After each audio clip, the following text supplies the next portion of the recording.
নমস্কার, আমি Paritosh Das, Ibne Taslima Nasir school and college, Shariatpur Sadar, Angaria. প্রিয় শিক্ষার্থীরা, সকলেই সুস্থ এবং ভালো আছো আশা রাখি। আমিও ভালো আছি। আজকে তোমাদের যে বিষয় নেব সেটা হচ্ছে পৌরনীতি। আর এই পৌরনীতির তৃতীয় অধ্যায় তোমাদের যে বিষয় নিয়ে আলোচনা করছে হচ্ছে আইন, স্বাধীনতা এবং সাম্য। আইন, স্বাধীনতা ও সাম্য এই বিষয়ে আলোচনা করব তোমাদের সাথে। এবং এর ফাঁকে সকল অভিভাবকবৃন্দ সবাইকে শুভেচ্ছা এবং স্বাগত। আর যে সকল শিক্ষক এবং শিক্ষিকাবৃন্দ আমাদের এই অনলাইন ক্লাসটি দেখছেন সবাইকে আমাদের স্কুলের পক্ষ থেকে শুভেচ্ছা এবং অভিনন্দন। যাই হোক, প্রিয় শিক্ষার্থী বন্ধুরা, চলো আজকে তোমাদের এই পাঠের মাধ্যমে কোন প্রশ্নগুলো আছে সেই বিষয়ে একটু আলোচনা করে আসি। তো প্রথমে আছে Commonwealth is on the laws of England গ্রহণত্রটি কার? আন্তর্জাতিক আইন কি? ব্যাখ্যা করো। এরপরে সাধারণ আইনকে কয় ভাগে ভাগ করা যায়? 4 আন্তর্জাতিক আইন কি? ব্যাখ্যা করো। 5 আইনের উৎস কয়টি? 6 স্বাধীনতা বলতে কি বোঝায়? 7 পেশা গ্রহণের অধিকার কোন ধরনের সাম্যের অন্তর্ভুক্ত? 8 আইন ও স্বাধীনতার সম্পর্কে ব্যাখ্যা করো। 9 আইনের অনুশাসনের মূল কথা কি? 10 সামাজিক সাম্য কিভাবে প্রতিষ্ঠিত হয়? প্রিয় শিক্ষার্থীরা, আজকে আমরা এই বিষয়গুলো আলোচনা করব এবং আলোচনার মাধ্যমে আমাদের প্রশ্নগুলো বের হয়ে আসবে। তো আশা রাখতেছি প্রিয় শিক্ষার্থী বন্ধুরা সবাই খাতা কলম নিয়ে এখানে বসবে ক্লাসের সামনে এবং সেই প্রশ্নগুলো লিখবে। যাই হোক, আমরা সর্বপ্রথমে আলোচনা শুরু করলাম আর শুরু করতেছি, সবাই মনোযোগ সহকারে শুনবে। রাষ্ট্রের প্রতিটি নাগরিক যাতে সুখে শান্তিতে স্বাধীনভাবে বসবাস করতে পারে রাষ্ট্রের জন্য আইন প্রণয়ন করেন। তাহলে রাষ্ট্রের প্রতিটা নাগরিকেরই স্বাধীনভাবে বসবাস করার অধিকার আছে এবং সুখে শান্তিতে থাকার অধিকার তাদের আছে। যাই হোক, আইন ছাড়া সমাজ সাম্য প্রতিষ্ঠান করা সম্ভব নয়, অসম্ভব। আইন থাকতেই হবে।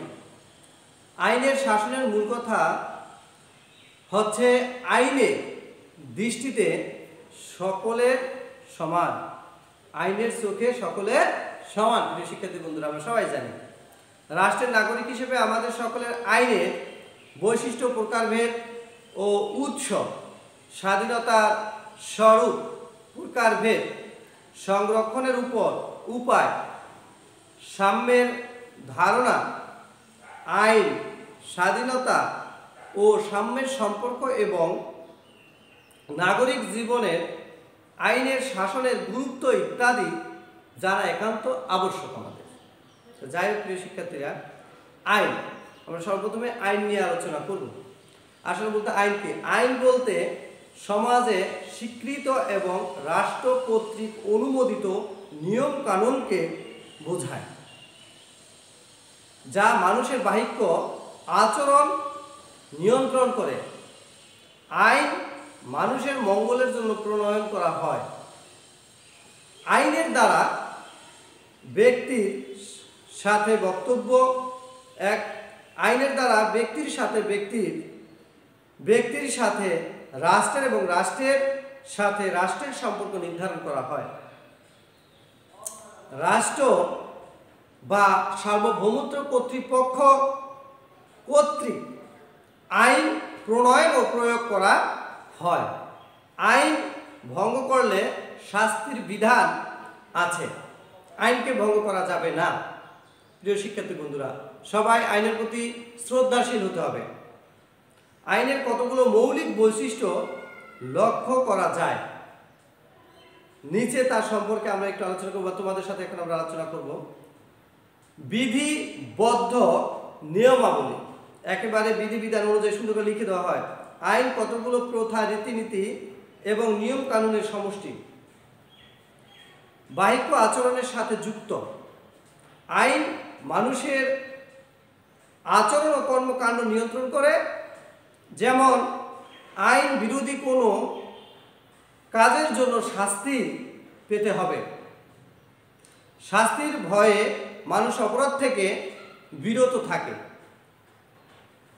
প্রিয় শিক্ষার্থীরা, রাষ্ট্রীয় আইন ও স্বীকৃতি। রাষ্ট্রীয় আইন কিভাবে স্বীকৃতি? সমাজে যেসব নিয়ম রাষ্ট্রের অনুমোদন করে সেগুলো আইনের পরিণত হয়। অন্য কথায় আইনের পিছনে রাষ্ট্রীয় কর্তৃক থাকে। আমি আবার বলতেছি, অন্য কথায় আইনের পিছনে রাষ্ট্রের কর্তৃত্ব থাকে। রাষ্ট্রীয় অনুমোদন ও স্বীকৃতি ব্যক্তিকে কোনো বিধিবিধান আইন প্রণয়ন হয় না। ব্যক্তি স্বাধীনতা রক্ষক। আইন ব্যক্তি স্বাধীনতা রক্ষক হিসেবে কাজ করে। এজন্য আইনকে ব্যক্তি স্বাধীনতা ভিত্তি বলা হয়। সর্বজনীন। আইন সর্বজনীয় বা সর্বজনীন। সমাজের সকল ব্যক্তি আইনের দৃষ্টিতে সমান।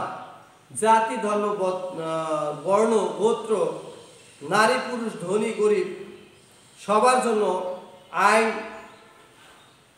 সমানভাবে প্রযোজ্য। প্রিয় শিক্ষার্থী বন্ধুরা, এখানে কে গরিব কে বড়লোক, এখানে কে কোন জাতি ধর্মের সেইগুলো বিচার করে না আইন। আইন দেখে অপরাধ এবং অপরাধীকে। আইনের প্রকারভেদ।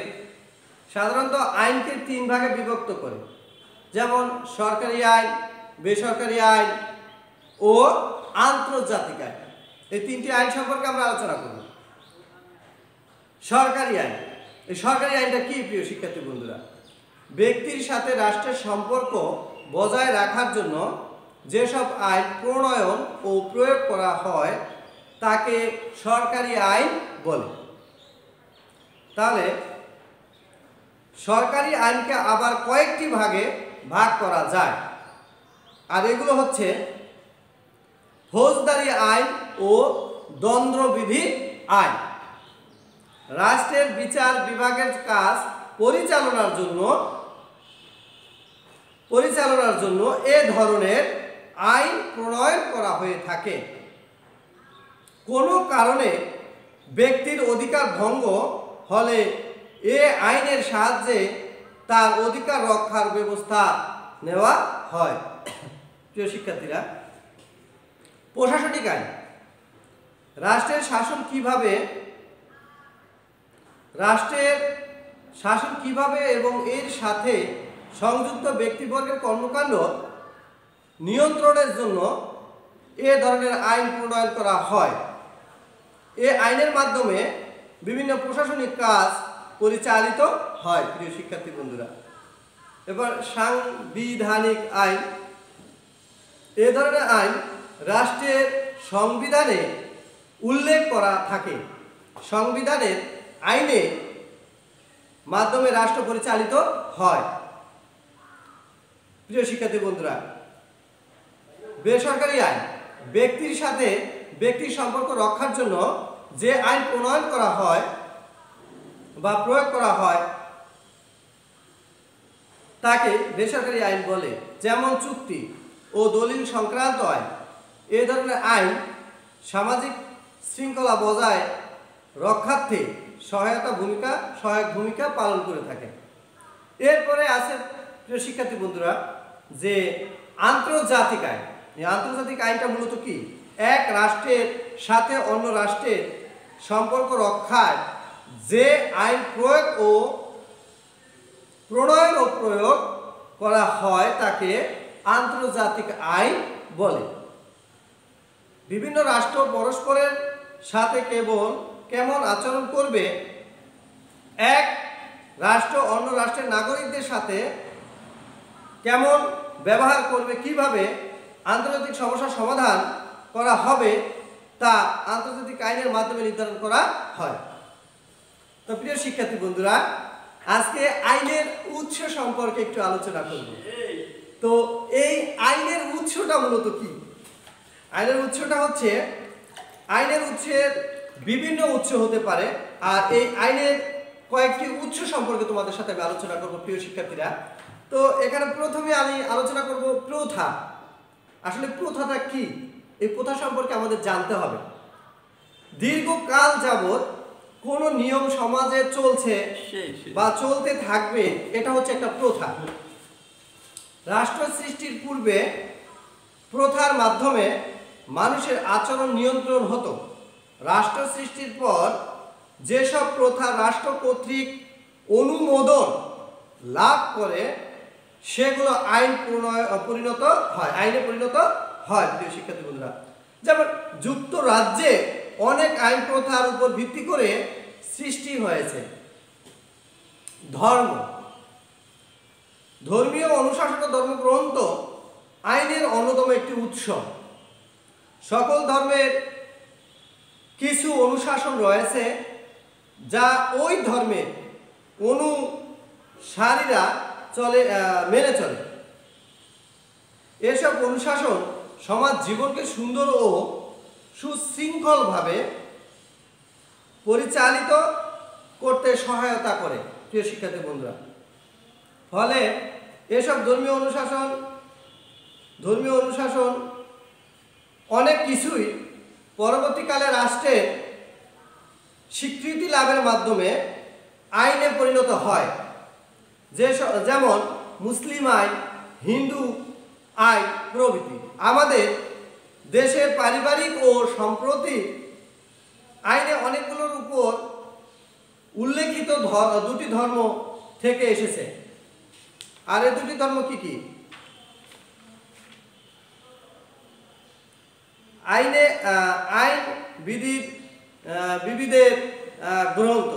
বিবিধের গ্রন্থ সম্পর্কে আমরা একটু আলোচনা করবো প্রিয় শিক্ষার্থী বন্ধুরা। আর সেগুলো হচ্ছে, আমরা যখন গল্প, উপন্যাস কিংবা খবরের কাগজ পড়ি, তখন কোনো শব্দের অর্থ বুঝতে সমস্যা হলে অভিধান ও বিশ্বকোষের সাহায্য নেই আমরা। ঠিক তেমনি বিচারকগণ কোনো মামলার বিচার কার্য সম্পাদন করতে গিয়ে আইন সংক্রান্ত কোনো সমস্যায় পড়লে তা সমাধানের জন্য আইন বিধারকের বিজ্ঞানসম্মত গ্রন্থের সাহায্য নিয়ে এসব আইন ব্যাখ্যা করেন এবং যা পরবর্তীকালে আইনে পরিণত হয়। যেমন অধ্যাপক Dicey the law of the constitution এবং ব্লক স্টেশনের commentaries on the laws of England. বিচারকের রায় আদালতে উত্থাপিত মামলার বিচার করার জন্য প্রচলিত আইন অস্পষ্ট হলে বিচারকগণ তাদের প্রজ্ঞা ও বিচার বুদ্ধির উপর ভিত্তি করে ওই আইনে ব্যাখ্যা দেন এবং উক্ত মামলার রায় পরবর্তীকালে আইনে পরিণত হয়। রায় দেন। পরবর্তীকালে বিচারকগণ সেসব রায় অনুসরণ করে বিচার করে থাকেন। এভাবে বিচারকের রায় পরবর্তীকালে আইনে পরিণত হয়। সুতরাং বলা যায় বিচারকের রায় আইনের একটি গুরুত্বপূর্ণ উৎস।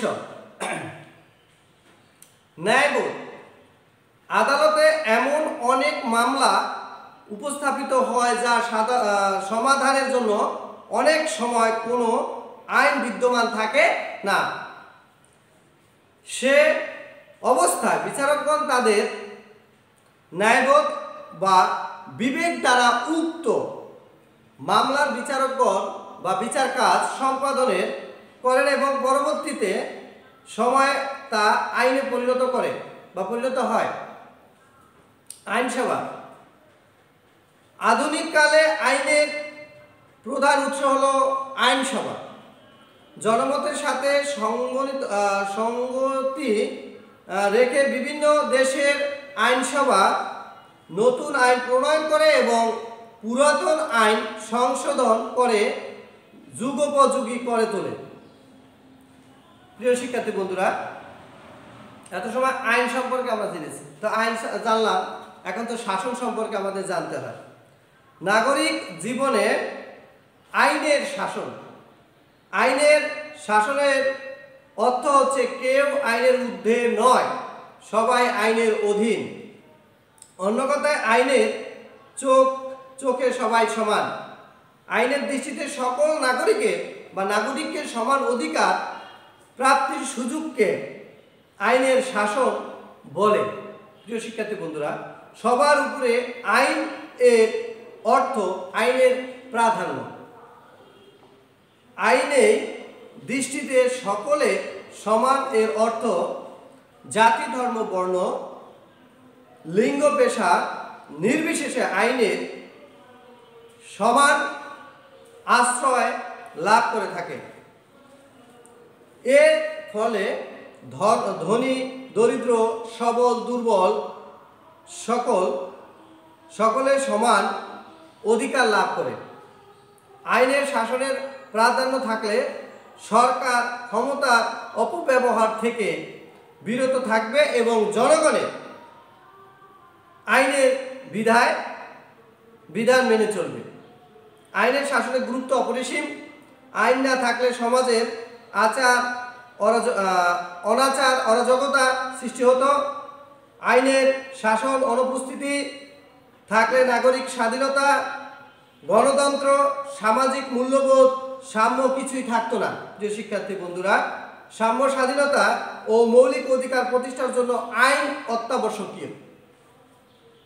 আইনের শাসনের দ্বারা শাসক ও শাসিতদের সুসম্পর্ক সৃষ্টি হয়, সরকার দায়িত্ব লাভ করে এবং রাষ্ট্র শান্তি প্রতিষ্ঠা করে। এর অভাবে অবিশ্বাস, আন্দোলন ও বিপ্লব সম্ভাবনীয় হয়ে ওঠে। প্রিয় শিক্ষার্থী বন্ধুরা, আর বিশৃঙ্খলতা, অশান্তি ও হানাহানি সমাজের শত্রু ভিতকে দুর্বল করে তোলে। সমাজে ধনী, দরিদ্র, সবল, দুর্বলের ভেদাভেদ প্রকট আকার ধারণ করতে থাকে। প্রিয় শিক্ষার্থী বন্ধুরা, সুতরাং সামাজিক সাম্য, নাগরিক অধিকার, গণতান্ত্রিক সমাজ ও পরিস্থিতি, রাষ্ট্র ব্যবস্থার জন্য আইনের শাসন অপরিহার্য। আইনের শাসন একটি সভ্য সমাজের মানদণ্ড। স্বাধীনতাটা কি প্রিয় শিক্ষার্থী বন্ধুরা? সাধারণ অর্থে স্বাধীনতা বলতে নিজের ইচ্ছা অনুযায়ী যে কোনো কাজ করাকে বোঝায়, এটাই হচ্ছে স্বাধীনতা। কিন্তু প্রকৃত অর্থে স্বাধীনতা বলতে এই ধরনের অবাধ স্বাধীনতাকে বোঝায় না, কারণ সীমাহীন স্বাধীনতা সমাজের বিশৃঙ্খলতা সৃষ্টি করে। উদাহরণস্বরূপ, কাউকে ইচ্ছামতো সবকিছু করার স্বাধীনতা দিলে সমাজে অন্যদের ক্ষতি হতে পারে, যা এক অশান্তিপূর্ণ পরিবেশ সৃষ্টি করবে। তাই পৌরনীতিতে স্বাধীনতা ভিত্তি অর্থে ব্যবহৃত হয় অন্যের কাজে হস্তক্ষেপ বা বাধা সৃষ্টি না হয় বা না করে সেদিকে নিজেদের ইচ্ছা অনুযায়ী নির্দিষ্ট সীমার মধ্যে কাজ করাই হলো স্বাধীনতা। অর্থাৎ স্বাধীনতা হলো এমন সুযোগ সুবিধা ও পরিবেশ যেখানে কেউ কারো ক্ষতি না করে সকলেই নিজের অধিকার ভোগ করে। স্বাধীনতা ব্যক্তির ব্যক্তিত্ব বিকাশে সহায়তা করে এবং অধিকার ভোগের ক্ষেত্রে বাধা অপসারিত হয়। স্বাধীনতার বিভিন্ন রূপ। স্বাধীনতা বিভিন্ন ধরনের হতে পারে, যেমন ব্যক্তি স্বাধীনতা, সামাজিক স্বাধীনতা, রাজনৈতিক স্বাধীনতা, অর্থনৈতিক স্বাধীনতা, জাতীয় স্বাধীনতা। এই স্বাধীনতা পাঁচটি। এই পাঁচটি সম্পর্কে তোমাদের বললাম। ব্যক্তি স্বাধীনতা। ব্যক্তি স্বাধীনতা বলতে এমন স্বাধীনতাকে বোঝায় যে স্বাধীনতা ভোগ করলে অন্যের কোনো ক্ষতি হয় না। যেমন ধর্মচর্চা করা, পারিবারিক গোপনীয়তা রক্ষা করা, এই ধরনের স্বাধীনতা ব্যক্তির একান্ত নিজস্ব বিষয়। সামাজিক স্বাধীনতা, জীবন রক্ষা, সম্প্রীতি ভোগ ও বৈধ পেশা গ্রহণ করা সামাজিক স্বাধীনতা অন্তর্ভুক্ত। এই ধরনের স্বাধীনতা ভোগের মাধ্যমে নাগরিক জীবন বিকশিত হয়। সামাজিক বসবাসকারী মানুষের অধিকার রক্ষায় জন্য সামাজিক স্বাধীনতার প্রয়োজন। এই স্বাধীনতা এমনভাবে ভোগ করতে হবে বা হয় যেন অন্যের অনুরূপ স্বাধীনতা ক্ষুণ্ণ না হয়, সেদিকে খেয়াল রাখতে হবে প্রিয় শিক্ষার্থী বন্ধুরা। এরপরে রাজনৈতিক স্বাধীনতা, ভোটদান, নির্বাচিত হওয়া, বিদেশে অবস্থানকালীন নিরাপত্তা লাভ ইত্যাদি নাগরিকের রাজনৈতিক অধিকার। এসব স্বাধীনতা মাধ্যমে ব্যক্তি স্বাধীনতার শাসন কাজে অংশগ্রহণের সুযোগ লাভ করে। গণতান্ত্রিক ব্যবস্থার রাজনৈতিক স্বাধীনতা অত্যন্ত গুরুত্বপূর্ণ। অর্থনৈতিক স্বাধীনতা, যোগ্যতা অনুযায়ী পেশা গ্রহণ এবং উপযুক্ত পারিশ্রমিক লাভ করাকে অর্থনৈতিক স্বাধীনতা বলা হয়। মূলত আর্থিক সুযোগ সুবিধা প্রাপ্তির জন্য নাগরিকরা অর্থনৈতিক স্বাধীনতা ভোগ করে থাকে। এই স্বাধীনতা না থাকলে অনন্য স্বাধীনতা ভোগ করা যায় না। সমাজে অন্য শ্রেণী শোষণ থেকে মুক্তি পাওয়ার জন্য অর্থনৈতিক স্বাধীনতার প্রয়োজন।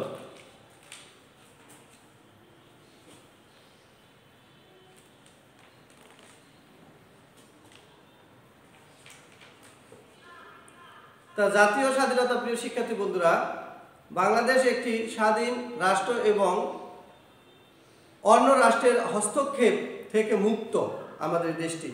বাংলাদেশের এই অবস্থানকে জাতীয় স্বাধীনতা বা রাষ্ট্রীয় স্বাধীনতা বলে। এই স্বাধীনতার ফলে একটি রাষ্ট্র এবং রাষ্ট্রীয় কর্তৃত্ব মুক্ত থাকে। প্রত্যেক স্বাধীন রাষ্ট্র জাতীয় স্বাধীনতা ভোগ করে। আইন ও স্বাধীনতা, আইন ও স্বাধীনতা সম্পর্কে আমরা এখন একটু জানবো প্রিয় শিক্ষার্থী বন্ধুরা। তো আলোচনা তো করছি। তো আইন ও স্বাধীনতা সম্পর্কে নিজে রাষ্ট্রবিজ্ঞানীদের মধ্যে মত বিরোধ রয়েছে। তাদের অনেকেই বলেন আইন ও স্বাধীনতা সম্পর্কে ঘনিষ্ঠ, আবার তাদের কেউ কেউ বলেন আইন ও স্বাধীনতা পারস্পরিক বিরোধী। প্রকৃতপক্ষে আইন ও স্বাধীনতা সম্পর্কে বিরোধী নয়, বরং ঘনিষ্ঠ সম্পর্ক। নিম্নে সম্পর্কে আমরা একটু আলোচনা করব। শিক্ষার্থী বন্ধুরা, আইনের স্বাধীনতা রক্ষক, আইনের স্বাধীনতার রক্ষক, আইন স্বাধীনতার রক্ষক হিসেবে কাজ করেন। যেমন আমাদের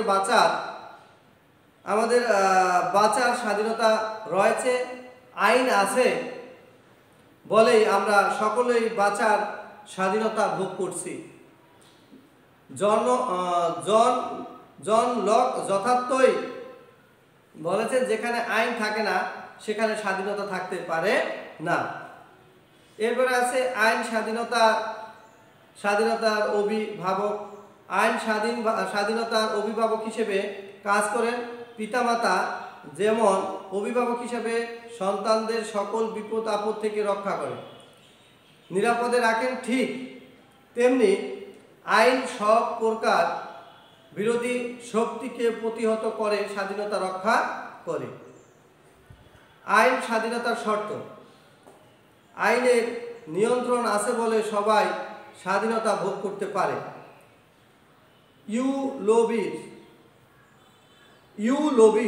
ইউলবির মতে আইনের নিয়ন্ত্রণ আছে বিধায় স্বাধীনতা রক্ষা পায়।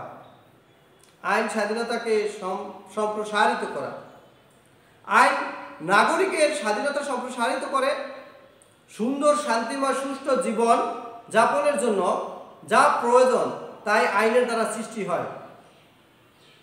এসব কাজ করতে গিয়ে যদিও আইন স্বাধীনতাকে নিয়ন্ত্রণ করে, কিন্তু বাস্তবে স্বাধীনতা তাতে সম্প্রসারিত হয়। সুতরাং বলা যায় আইন ও স্বাধীনতা সম্পর্কে অত্যন্ত ঘনিষ্ঠ। তবে সকল আইন স্বাধীনতাকে সংরক্ষণে করে না। যেমন জার্মানি হিটলারের আইনের কথা উল্লেখ করা যায়, কারণ তার আইন মানবতা বিরোধী ছিল।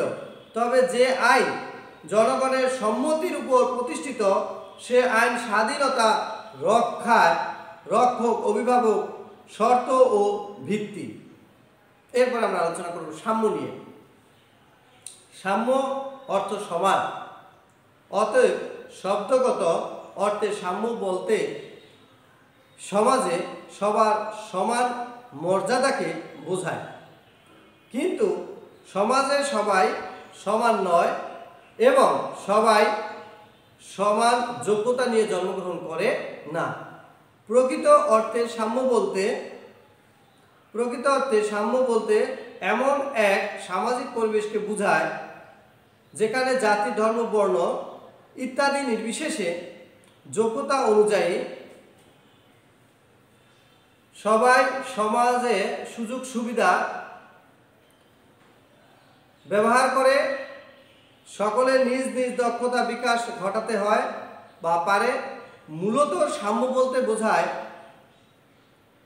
প্রথমত কোনো ব্যক্তি বা শ্রেণীর জন্য বিশেষ সুযোগ সুবিধার অবসান, দ্বিতীয়ত হচ্ছে সকলের জন্য পর্যাপ্ত সুযোগ সুবিধার ব্যবস্থা করা, তৃতীয়ত হচ্ছে যোগ্যতা অনুযায়ী সমান সুযোগ সুবিধা ভোগ করা।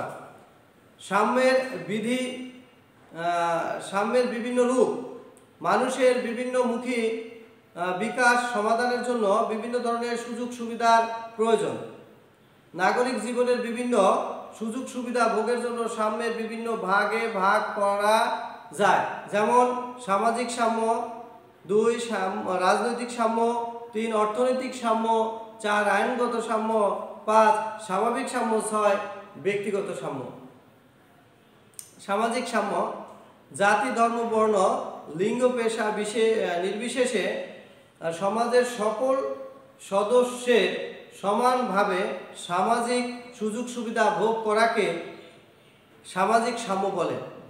এক্ষেত্রে কোনো ব্যক্তি বা শ্রেণীকে কোনো বিশেষ সুযোগ সুবিধা দেওয়া যাবে না। রাজনৈতিক সাম্য রাষ্ট্রীয় কাজে সকলের অংশগ্রহণের সুযোগ সুবিধা থাকাকে রাজনৈতিক সাম্য বলে। নাগরিকরা রাজনৈতিক সাম্যের কারণে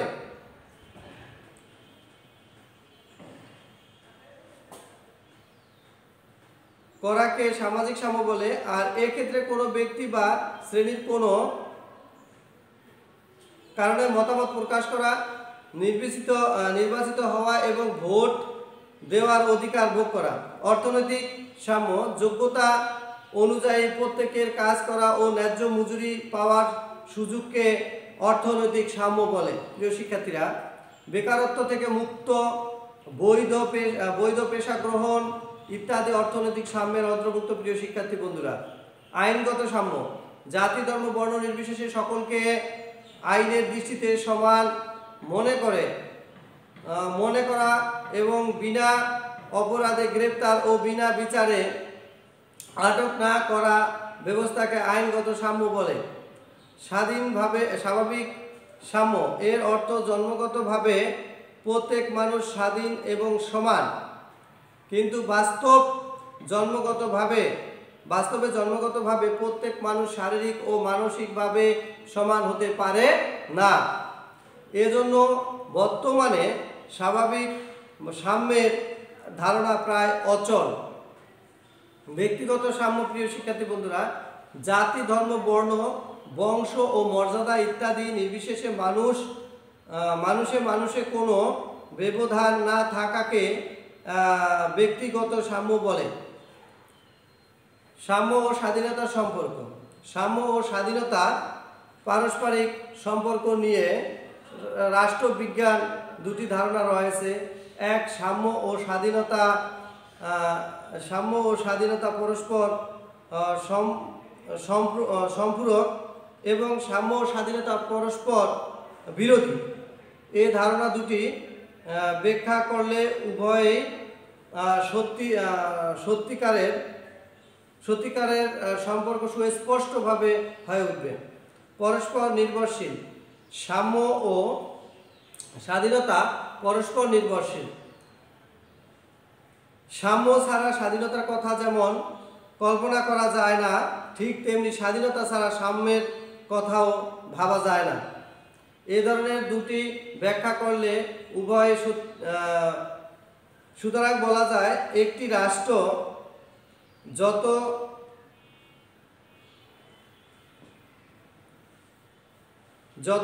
যত সমাজভিত্তিক হবে সেখানে স্বাধীনতা তত নিশ্চিত হবে। গণতন্ত্রের ভিত্তি। সাম্য ও স্বাধীনতা গণতন্ত্রের ভিত্তি রূপে কাজ করে থাকে। জনগণের অধিকার প্রতিষ্ঠা করতে যেমন সাম্যের দরকার হয়, তেমনি স্বাধীনতার প্রয়োজন হয়। সাম্য ও স্বাধীনতা একই সঙ্গে বিরাজ না করলে গণতান্ত্রিক অধিকার ভোগ করা সম্ভব হতো না। সাম্য উঁচু নিচুর ভেদাভেদ দূর করে আর স্বাধীনতা সকলের সুযোগ সুবিধা ভোগ করার অধিকার দান করে থাকে। প্রিয় শিক্ষার্থী বন্ধুরা,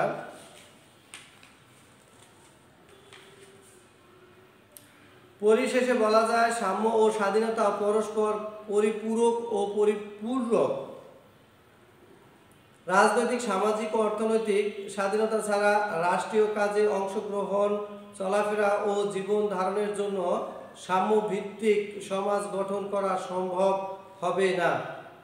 সমাজের সুবিধাগুলো সকলে মিলে সমানভাবে ভোগ করতে হলে স্বাধীনতার প্রয়োজন। তাই বলা হয় যে সাম্য মানেই স্বাধীনতা এবং স্বাধীনতা মানেই সাম্য। তো প্রিয় শিক্ষার্থী বন্ধুরা, এত সময় মূল বিষয়গুলো আলোচনা করেছি। এখন এই মূল বিষয় থেকে আমি কিছু প্রশ্ন দিয়েছিলাম, সেই প্রশ্নের উত্তরগুলো বলবো। সবাই খাতা কলম হাতে রেখে একটু লেখার চেষ্টা করো। 1. Comment with this on the laws of England গ্রন্থটি কার? সবাই খাতায় তুলো। কমেন্টোলজি on the laws of England গ্রন্থটি আইনবিদ ব্লক স্টেনের। যাই হোক, এরপর প্রশ্ন আছে আন্তর্জাতিক আইনটি ব্যাখ্যা করো। এরপরে আন্তর্জাতিক আইন হচ্ছে এক রাষ্ট্র থেকে অন্য রাষ্ট্রের সম্পর্ক রক্ষার জন্য সে আইন প্রণয়ন ও প্রয়োগ করা হয় তাকে আন্তর্জাতিক আইন বলে। বিভিন্ন রাষ্ট্র পরস্পরের সাথে কেমন ব্যবহার করবে, কিভাবে আন্তর্জাতিক সমস্যার সমাধান করা হবে তা আন্তর্জাতিক আইনের মাধ্যমে নির্ধারণ করা হয়। প্রিয় শিক্ষার্থী বন্ধুরা, এরপরে তোমাদের প্রশ্ন থাকবে সেটা হচ্ছে সাধারণত আইনকে কয় ভাগে ভাগ করা যায়? প্রিয় শিক্ষার্থীরা, সবাই সাধারণত আইনকে তিন ভাগে ভাগ করা হয়। এরপরে আছে তোমার আন্তর্জাতিক আইন কি ব্যাখ্যা করো। আন্তর্জাতিক আইন হচ্ছে এক রাষ্ট্রের সাথে অন্য রাষ্ট্রের সম্পর্ক রক্ষার জন্য যে আইন প্রণয়ন ও প্রয়োগ করা হয় তাকে আন্তর্জাতিক আইন বলে। বিভিন্ন রাষ্ট্র পরস্পরের সাথে কেমন আচরণ করবে, এক রাষ্ট্র অন্য রাষ্ট্রের নাগরিকদের সাথে কেমন ব্যবহার করবে, কিভাবে আন্তর্জাতিক সমস্যার সমাধান করা হবে তা আন্তর্জাতিক আইনের মাধ্যমে নির্ধারণ করা হয়। আইনের উৎস কয়টি? শিক্ষার্থী বন্ধুরা, আইনের উৎস হচ্ছে 6টি। আমি আগেই বলেছিলাম আইনের উৎস হচ্ছে 6টি। এরপরে স্বাধীনতা বলতে কি বোঝায়? স্বাধীনতা বলতে এমন একটা বিষয়, স্বাধীনতা বলতে বোঝায় অন্যের কাজে হস্তক্ষেপ বা বাধা সৃষ্টি না করে নিজের ইচ্ছা অনুযায়ী নির্দিষ্ট সীমার মধ্যে কাজ করাই হলো স্বাধীনতা। অর্থাৎ স্বাধীনতা এমন সুযোগ সুবিধা ও পরিবেশ যেখানে কেউ কারো ক্ষতি না করে সকলেই নিজের অধিকার ভোগ করে। স্বাধীনতা মানুষের জীবনকে নিরাপদ করে, ব্যক্তিত্বকে রক্ষা করে, ব্যক্তিত্বকে রক্ষা করে বিকাশ এবং নতুন কিছু সৃষ্টির সুযোগ করে দেয়। স্বাধীনতা ব্যক্তির জীবনে শান্তি, উন্নতি ও কল্যাণ এনে দেয়। এরপরে পেশা গ্রহণের অধিকার কোন ধরনের সাম্যের অন্তর্ভুক্ত? প্রিয় শিক্ষার্থীরা, পেশা গ্রহণের অধিকার অর্থনৈতিক সাম্য। পেশা গ্রহণের অধিকার অর্থনৈতিক সাম্য। প্রিয় শিক্ষার্থীরা, এরপরে আছে আইন ও স্বাধীনতা সম্পর্কে ব্যাখ্যা করো। হলো আইন ও স্বাধীনতা পরিণতির দুইটি গুরুত্বপূর্ণ বিষয়। আইন বলতে সেসব নিয়ম কানুনের সৃষ্টিকে বোঝায় যা সমাজ ও রাষ্ট্র কর্তৃক স্বীকৃত। আর স্বাধীনতা হলো অন্য কোনরূপ ক্ষতি না করে নিজের খুশি মতো কাজ করা। এখান থেকে স্পষ্ট প্রতীয়মান হয় যে আইন ও স্বাধীনতার মধ্যে ঘনিষ্ঠ সম্পর্ক বিদ্যমান। আইন দ্বারা স্বাধীনতা রক্ষা করা হয়, আর স্বাধীনতা না থাকলে আইনের কার্যকারিতা সঠিকভাবে করা হয় না বা যায় না। তাই মানুষ আইনের মাধ্যমে স্বাধীনতা ভোগ করতে পারে। যে কারণে আইন ও স্বাধীনতার সম্পর্কে এপিঠ ওপিঠের ন্যায়। প্রিয় শিক্ষার্থীরা, সর্বশেষ দুটি প্রশ্ন আছে। সে প্রশ্ন হলো আইনের অনুশাসনের মূল কথা কি? আইনের অনুশাসনের মূল কথা কি, আমি সে বিষয়ে একটু আলোচনা করব। সেটা হচ্ছে আইনের সুশাসনের মূল কথা হলো আইনের দৃষ্টিতে সবাই সমান। এরপর প্রশ্ন আছে সামাজিক সাম্য কিভাবে প্রতিষ্ঠিত হয়? জাতি, ধর্ম, বর্ণ, লিঙ্গ, পেশা নির্বিশেষে সমাজের সকল সমস্যার সমাধানে সমানভাবে সামাজিক সুযোগ সুবিধা ভোগ করাকে সামাজিক সাম্য বলে। সামাজিক সাম্য সমাজ রাষ্ট্র কর্তৃক প্রতিষ্ঠিত হয়। তো প্রিয় শিক্ষার্থীরা, আজকে আমরা যে বিষয়গুলো আলোচনা করলাম সেই আলোচনার সাপেক্ষে প্রশ্নগুলো দিলাম, এবং প্রশ্নগুলো তোমরা অবশ্যই আমাদের স্কুল যখন খুলবে তখন আমাদের স্কুল চলাকালীন সময়ে হ্যান্ড নোট হিসেবে এগুলো আমার কাছে জমা দেবে। তো প্রিয় শিক্ষার্থীরা, সকলের সুস্বাস্থ্য কামনা করে আজকে আমার ক্লাস এখানে শেষ করছি। নমস্কার।